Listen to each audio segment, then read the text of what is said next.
Hello students, आज हम पढ़ेंगे कक्षा 7वीं में अध्याय 8 सर्वांग समता।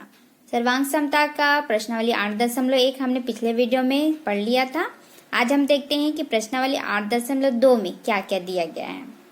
तो इसमें सबसे पहले तो आपका परिभाषा दिया गया है। यहाँ पर मैंने इस प्रश्नावली के नोट्स बना लिए हैं, इससे आपको पढ़ने में आसानी होगी।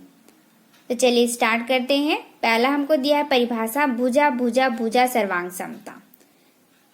इसमें क्या होता है, किसी त्रिभुज की भुजाएं दूसरे त्रिभुज की संगत भुजाओं के बराबर हो तो वे त्रिभुज सर्वांग त्रिभुज कहलाते हैं। सर्वांग समता के इस गुण को भुजा भुजा भुजा सर्वांग समता या संक्षेप में भू भू भू सर्वांग समता कहते हैं। कहने का मतलब है कि यहाँ पर कितने त्रिभुज हैं? 2 त्रिभुज हैं। त्रिभुज में कितनी भुजाएं होती है? 3 भुजाएं होती है। तो पहले त्रिभुज की जो भुजा है वो दूसरे त्रिभुज की भुजा के बराबर होनी चाहिए। ठीक है, तो इस गुण को हम क्या कहेंगे? सर्वांग समता कहेंगे। क्यों? क्योंकि यहाँ पर तीनों भुजा क्या है? एक दूसरे के सर्वांग सम है। ठीक है, फिर आगे बोल रहा है भुजा कोण भुजा सर्वांग समता नियम।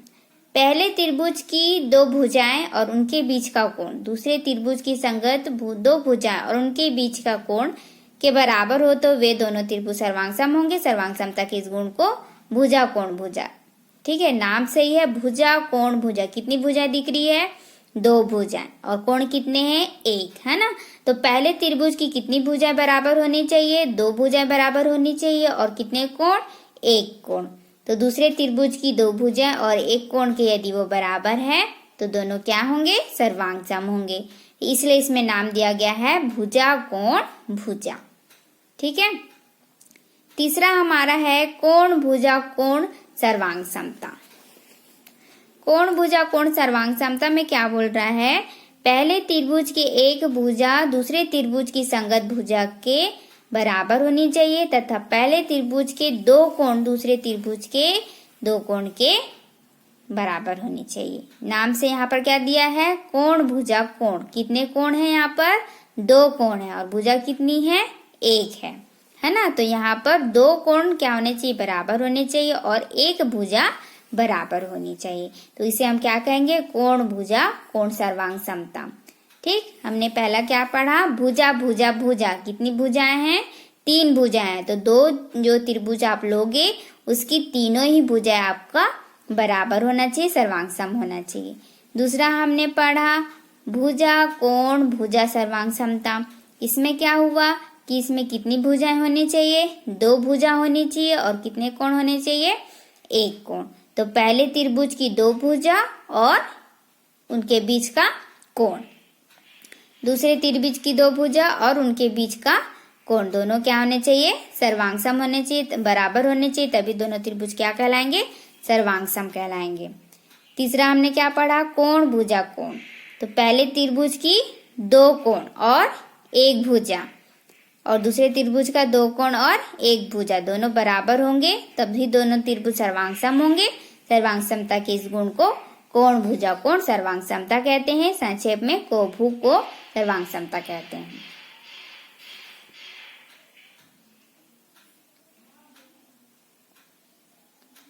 आगे हम पढ़ते हैं, चौथा हमारा दिया है समकोण कर्ण भुजा नियम। इसमें बोल रहा है यदि किसी समकोण त्रिभुज का कर्ण व एक भुजा दूसरे समकोण त्रिभुज के कर्ण व एक भुजा के बराबर हो। क्या बोल रहा है? समकोण कर्ण भुजा किसी समकोण त्रिभुज, समकोण बोल दिया है इसलिए यहाँ पर सिर्फ त्रिभुज नहीं लेना है। कौन सा त्रिभुज लेना है? समकोण त्रिभुज लेना है। ठीक है, क्योंकि समकोण त्रिभुज में ही कर्ण होगा, आधार होगा और लंब होता है ना।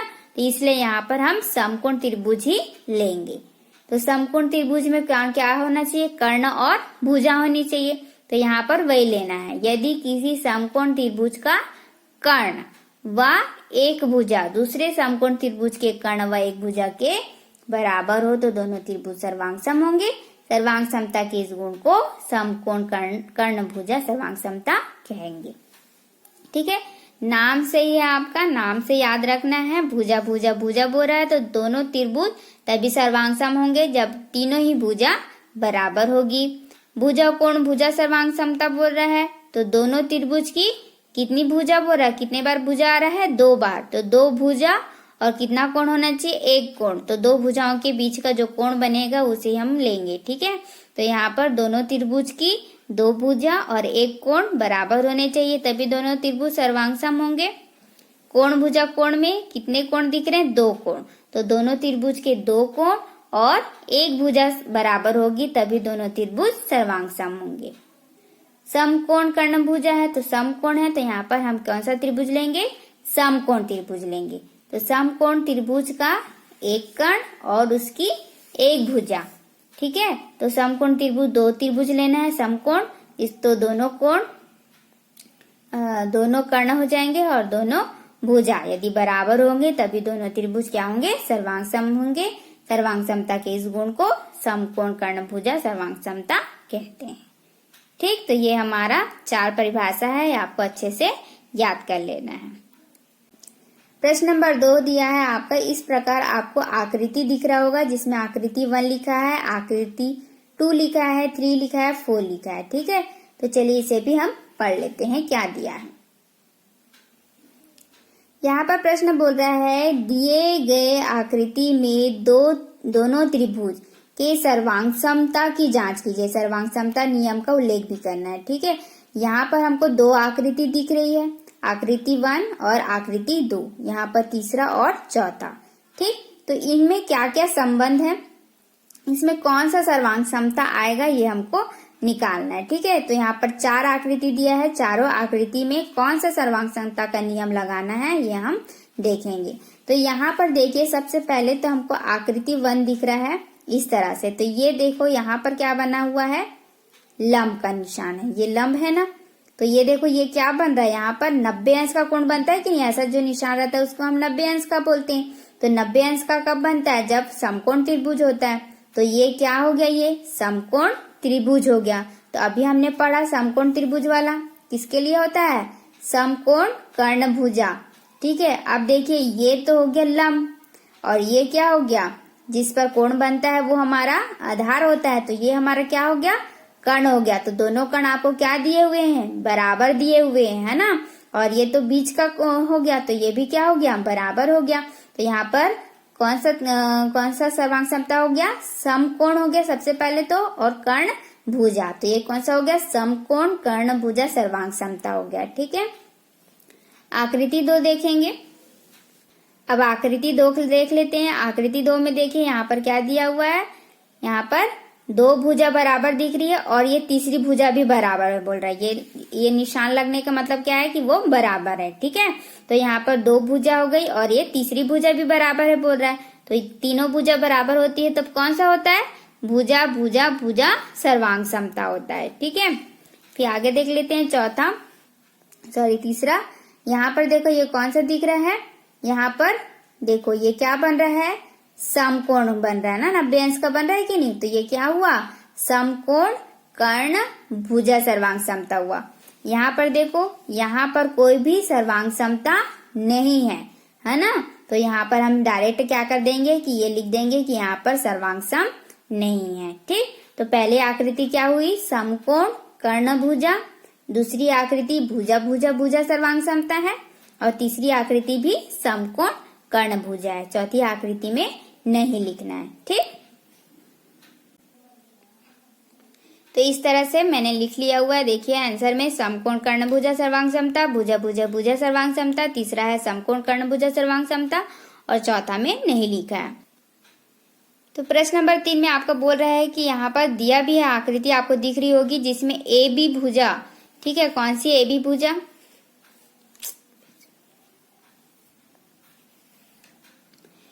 तो प्रश्न नंबर 3 में आपको आकृति बनी हुई दिखाई दे रही होगी, जिसमें आप देख पा रहे होगे कि यहाँ पर हमारा ए बी बराबर है ए डी के। तो ये दिख रहा है आकृति आपका ए बी, और ये आकृति है आपका ए डी, ठीक है। ये दोनों आकृति क्या है, बराबर है।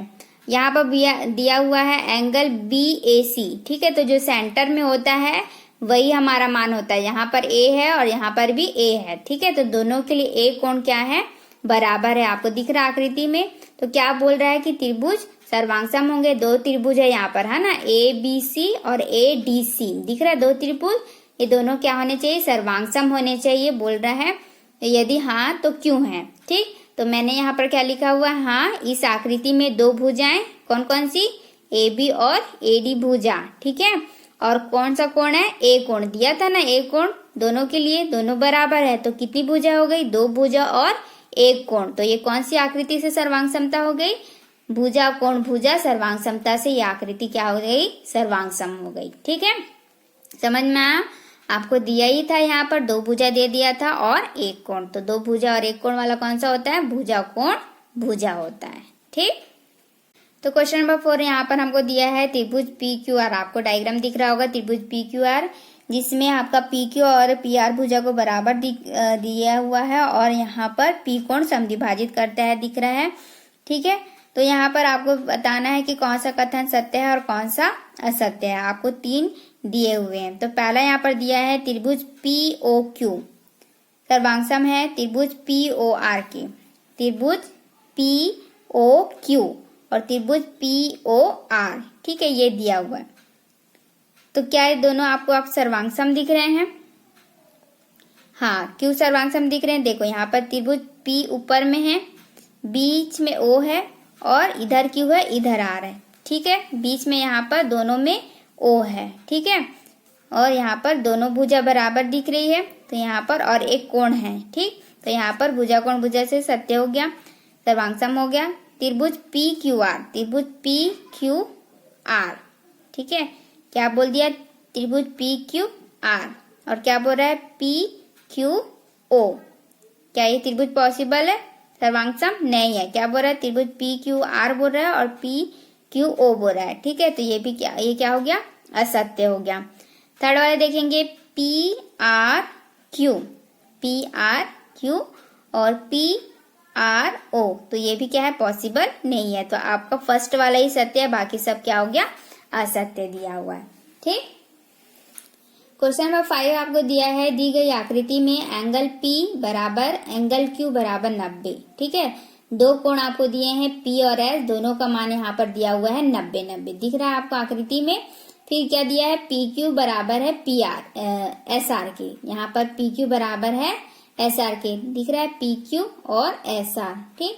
तो आपको क्या पूछ रहा है, त्रिभुज PQR और त्रिभुज SQR सर्वांगसम है, ये क्या है, दोनों आकृति आपको जो दिख रही है, ठीक है, ये वाला आकृति और ये वाला आकृति, ये दोनों क्या सर्वांगसम है, कारण भी लिखिए बोल रहा है, ठीक है। तो यह आकृति समकोण कर्ण भुजा सर्वांगसमता नियम से सर्वांगसम है, इसलिए ये दोनों क्या होंगे, सर्वांगसम है, ठीक है। कैसे समकोण हुआ, सबसे पहले तो यहाँ पर देखिए ये 90 अंश का कोण बन रहा है, जहां पर 90 अंश का कोण बन गया यानी कि वो समकोण है, ठीक। और यहाँ पर जो कर्ण दिया हुआ है वो बराबर है और एक एक भुजा भी यहाँ पर बराबर दिख रही है हमको, है ना, दिया हुआ है, इसलिए क्या हो गया, समकोण कर्ण भुजा सर्वांगसमता से सर्वांगसम हो गए, ठीक, यही हमारा कारण था। क्वेश्चन नंबर 6 हमारा क्या दिया है, दिए गए दो त्रिभुज में कौन सी संगता से सर्वांगसम है। अब आपको बताना है कि जो 4 ऑप्शन दिख रहे हैं उसमें से कौन सा सर्वांगसम इस डायग्राम के लिए सही है। त्रिभुज दिया हुआ है ABC और यहाँ दिया है ABD, ठीक। सबसे पहले दिया है त्रिभुज ABC और ABD, ABC और ABD, पहला वाला क्या सर्वांगसम है या नहीं हम देख लेते हैं। सबसे पहले तो यहाँ पर AB भुज है, यहाँ पर कॉमन है, ठीक है, दोनों के लिए। ACBD, यहाँ पर दोनों भुजाएं बराबर है, यहाँ पर भी दोनों भुजाएं बराबर है, ठीक है, दो भुजा यहाँ पर बराबर दिख रही है हमको और ये तीसरी वाली भुजा जो है वो दोनों के लिए कॉमन है, तो वो भी बराबर हो गई, है ना। तो यहाँ पर भुजा भुजा भुजा से ये सर्वांगसम हो गई, इसलिए यहाँ पर मैंने दिया हुआ है BAD के लिए, ठीक है। तो त्रिभुज ABC सर्वांगसम है त्रिभुज BAD के, ठीक। तो यहाँ पर ABC और BAD, ठीक, ये दोनों त्रिभुज जो है वो सर्वांगसम होंगे, अदरवाइज कोई भी सर्वांगसम यहाँ पर नहीं होगा, ठीक। क्योंकि मैंने अभी भी रीजन बताया, यहाँ पर दो भुजा बराबर है और यहाँ पर ये दो भुजा बराबर है और बीच वाला कॉमन है, इसलिए हमारा यही वाला पॉसिबल होगा, बाकी सब नहीं होगा, ठीक। नेक्स्ट हमारा दिया हुआ है, दिए गए त्रिभुज पी क्यू आर तथा त्रिभुज एस आर क्यू में यदि पी क्यू और एस क्यू एवं पी क्यू और एस आर बराबर है, ठीक है, यहाँ पर दो दो भुजा बराबर दिख रही है, तो उच्च संगता के साथ दिखाइए कि ये त्रिभुज सर्वांगसम है। तो आपकी आकृति यहाँ पर पीछे बनी हुई है, मैंने बनाया हुआ है, देख लीजिए। यहाँ पर दिया हुआ है कि यहाँ पर दिख रहा है आपको दो त्रिभुज दिए हुए हैं जिसमें दो भुजाएं बराबर दिख रही है और ये वाली भुजा भी आपको बराबर दिख रही है, ठीक है। तो यहाँ पर कौन सा सर्वांग समता है देखेंगे, तो देखिए ये दोनों त्रिभुज है वो सर्वांग सम है, क्योंकि यहाँ पर भुजा सर्वांग समता हमको दिख रही है, ठीक है। यहाँ पर कितने भुजा हैं, दो भुजा हो गई और एक तीसरी भुजा भी हमारा बराबर दिख रहा है, इसलिए यहाँ पर भुजा सर्वांग समता नियम से ये दोनों क्या हो गए, दोनों त्रिभुज सर्वांग सम हो गए, ठीक। तो यहाँ पर हमारा जो लेसन था वो कंप्लीट होता है।